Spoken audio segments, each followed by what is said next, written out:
In Morpeth we have 233 names on the war memorial who died in that war, but those people who came back and died later of their wounds, both mental and physical, also gave their lives for that war.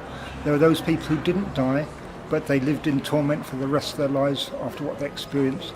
There were the families who lost fathers, sons, brothers.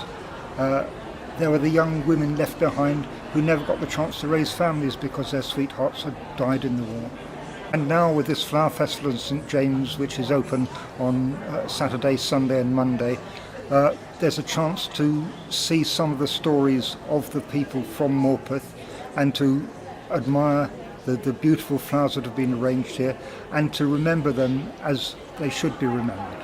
It's been interesting while we've been doing this project, listening to the stories that different people have been telling us, and there's some really powerful stories that are reflected around the different floral tributes. I lost one of my great uncles in the First World War, Posiers is where he was killed. So it's nice to be able to commemorate their lives, really. The flower arranging has been done through all three churches, St Mary's, St Aidan's and St James.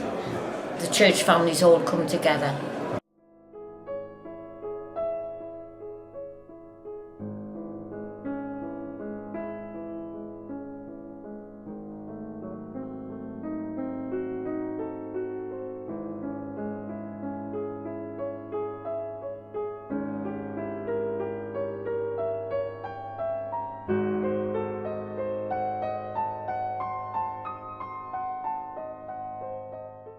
The church is filled with wonderful flowers, but actually as you get closer to the flowers you realise there's a story behind each one of them, and it kind of reminds us of those folk that lost their lives, but also folk that struggled when they came back as well and tried to work out what life was all about for them, and it was a tragedy, not just for those folk that lost their lives, but for those that came back and had to make a life for themselves afterwards.